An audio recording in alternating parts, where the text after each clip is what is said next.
हाजी सईद साहब भाईजान, हाजी सईद साहब राजा साकब साहब पिंडी तो आए न, ये कोई 6वां चक्कर ला रहे हैं। ए कट्टे दे पिछू ना 6वां चक्कर ला रहे हैं भाईजान। इन्हें आके अज मजबूर किया ते ए 15 लाख रुपए का ए कट्टा और टीपू जेड़ा ना रखे जनाब ने ना, ये 15 लाख रुपए का भाईजान अज लिया ने।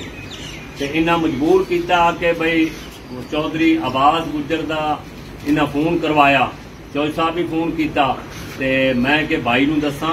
हाजी साहब तो फिर साडे पिछू वो बड़ियां हाजी साहब नूं गल्लां दसनियां पौंदियां ने।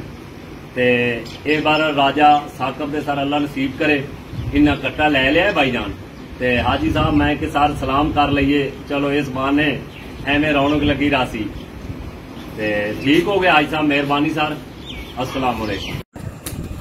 माशाल्लाह जी, यह कट्टा साढ़े बहुत ही प्यारे वीर राजा साकब साहब पिंडी तो हाजी शौकत डोगर साहब तो उन्होंने खरीद किया वा,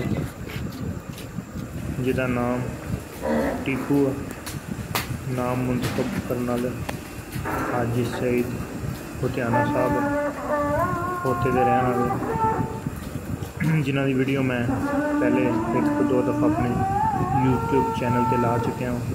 लेकिन इंशाल्लाह बहुत जल्द राजा साकब साहब चक्री इंटरचेंज नज़दीक रेस कोर्स से उन्होंने वीडियो भी इंशाल्लाह उन्होंने दिन भरे अपने दोस्तों अपने प्यारे सबसक्राइबर दिखावगा जरूर।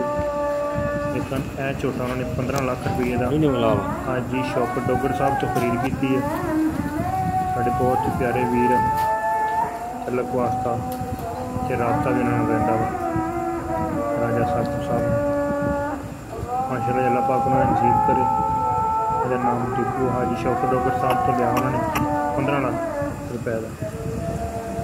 उम्मीद करने दोस्त वजीर आए आएंगे, बहुत हौसला अफजाई करने।